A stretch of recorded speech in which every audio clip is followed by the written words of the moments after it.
But the truth of the matter is this. It's enough of rhetoric, okay? We know the gatekeepers in Nigeria. We know the people that are holding this country by the jugular. There's not many of them. I don't think there's up to 1,000 of them, okay? Both federal and state level. We need to go to each one of them and speak to them and tell them, let my people go. You know, to get the children of Israel out of Egypt, Moses had to go to Pharaoh and say to Pharaoh, let my people go, so that they may worship God. So we need to go to Aso Rock, tell Buhari, let my people go. If Oshibajo needs to be spoken to, we tell him. We need to tell the chief of staff. We need to tell all the various people working in various government agencies that this is the right thing to do in Nigeria. Why don't you do it? I hear that recommendations go to council. By the time Council, they have increased the prices. What are they doing that for? We need to go to each person in Niger State, Mina, let these people go. We need to go to the ones in Kaduna, the ones in Katsina, the ones in Kano, the ones in Ijebu, the ones in Anambra, the ones in Enugu, the ones in Rivers State, the ones in Bayelsa. We all know them. They are all gatekeepers of Nigeria, holding on to the resources of this country, not doing the things they need to do. Why do we have a law in Nigeria in 2021 that does not allow us to develop our natural resource?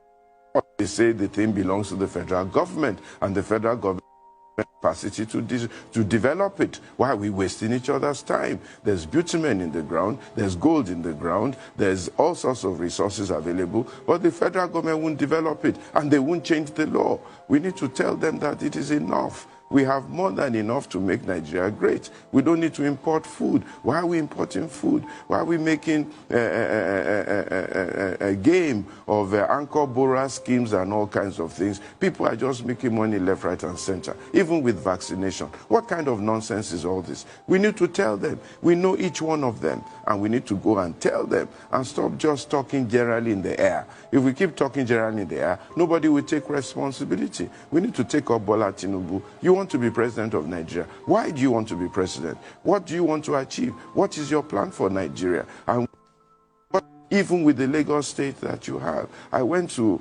Ajegunle the other day. I went to Bariga the other day. People are living on a slum. They're living on rubbish heap, and we're running all over the place. Why don't we develop Lagos and make sure that everybody in Lagos has a comfortable home, is able to live very well? Why are we running up and down Federal looking for power in Aso?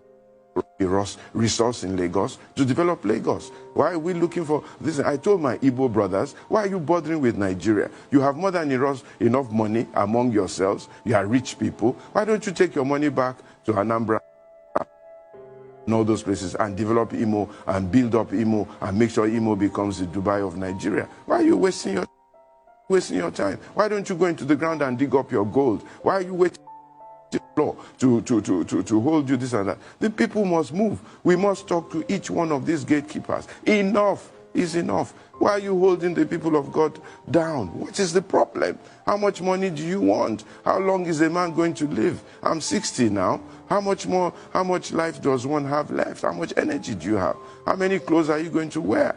There are people dying. There are people dying. My president leaves this country and goes to London for medical treatment. What for? I can only forgive him because of his age. But honestly, why would they do that? Imagine Biden coming to Nigeria saying he's coming to look for medical treatment. What kind of nonsense is that? When some of the best doctors in the world are Nigerians. I can tell you that in his medical protocol, this man, Buhari, there will be at least 4 Nigerians looking after him because they are stranded in England, not being able to come back to Nigeria to use their resource. Nigeria has exported all its competent hands, thrown them into the sea, and they are working for other nations, building other nations. You have 8 Nigerians in Biden's cabinet, 8 of them young people doing all sorts of fantastic things for him, writing his speeches, making his policies. And if those people come to Nigeria, we will frustrate them. They'll be jobless. What kind of nonsense is this? It's enough. Honestly, it is enough. And we must tell each one of them and name them and tell them, this is wrong in Nigeria. You must stop it. What are you looking for power for? What are you looking for power for? Just to put people in bondage? For how long? It's enough. Honestly, it is enough. We all have more than enough to eat, and to survive if we all are honest with each other. We should stop putting the people in bondage. People are roaming the streets of Lagos, area boys on drugs everywhere. We're not doing anything about it, and we're still fighting for power. Power for what? It's enough. And one of the problems of Nigeria is that we're not telling each other the truth. We keep hiding. Why? Because tomorrow you want to go to Aso Rock for contract. You want to go and say you are the president of the friend of the governor, friend of the president. For how long?